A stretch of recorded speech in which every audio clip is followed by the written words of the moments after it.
I specifically remember one of our tours, and there was a student that was lagging behind, and I turned around and saw that he was behind, and I wanted him to catch up with us. She was the one that guided me through the whole process, or who knows. I said, "What's the matter, honey? Come on, let's go." And he's just mesmerized. He's looking around. He says, "Who does this belong to?" And I said, "To you. This is yours. This is yours to access, and this is where you can come." I might have not gone to college. I know that she came to the United States as a child, and it was very difficult for her and her family. I was too little to be big and too big to be little. So when our families would travel to work, many times I was the one that was charged with babysitting the younger cousins and my little brother while the families worked, and they worked from, sun up to sundown. Work was first. It wasn't until they learned the value of education that it was supported or encouraged. She knows the struggles. She knows what it's like to have limited resources. One of the things that happened to me is that my teacher changed my name. And so my name is San Juanita, but everybody knows me as Janie. And I know me as Janie also. She knows what they feel like sometimes when you feel lost, when you feel like you don't belong, when you're learning the language where you don't know what's going on around you.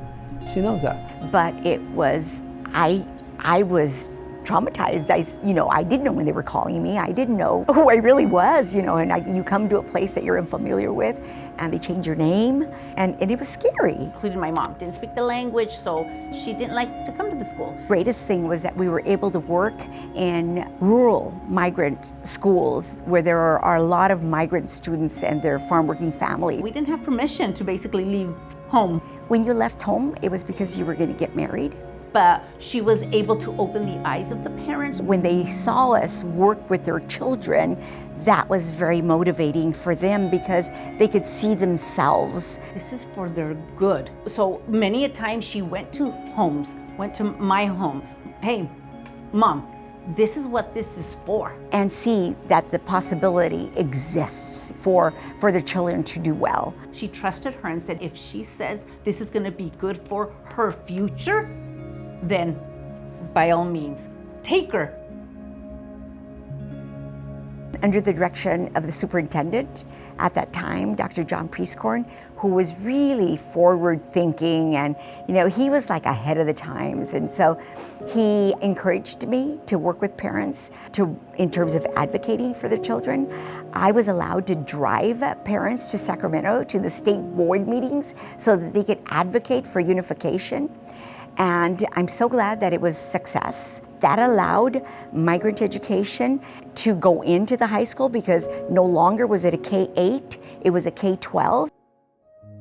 When I became a high school freshman, we have those rallies. Have like the freshman, sophomore, junior, and senior clubs, but our kids didn't seem to fit anywhere. But then we had the idea, we're forming a migrant club. So we were the originators of the migrant club with Janie as our advisor and telling us, hey, you guys can do this.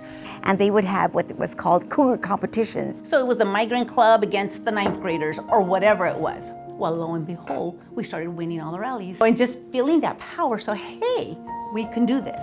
In no time, there were the class members of the different classes that wanted to be part of our club. And at football games, we would sell burritos, whatever it took to get funds to be able to do the different things that we wanted the students to experience. She exposed us to so much coming from McFarland and parents being farm workers, not having the means of really getting out of McFarland. I remember going to the Biltmore. Imagine these Hispanic kids going to the Biltmore. We'd get in trouble because the students were going up and down the elevator, and there was like so much silverware and glassware. Okay, what am I supposed to do with all of this? Use a little fork, pass it on. We learned so much. Our president of our club, I get to sit up in the top with all the dignitaries. We were able to meet Chang Diaz, the first Hispanic astronaut. That's what they needed. They needed to be able to experience that. To get done what she needs to get done, she might have to break the rule a little bit. If one door will close, I know she will find another door. But if there was no doors, I know she will even climb through the window. And I only knew how to drive forward. I did not know how to go backwards, and that's been the story of my life. I only go forward, you know. Get out of her way. You know, my parents were so hardworking. It hurts me to know what and how they did it. La tierra se los tragó. That means the dirt ate them. I would love for them to have been here to see not only what I have done, but what their grandkids have done, what their great-grandkids have done. I do what I do for them in their honor. Cannot think of any other person more worthy of this recognition than Janie. She has devoted her entire career to serving and ensuring that the students received all the services that they needed.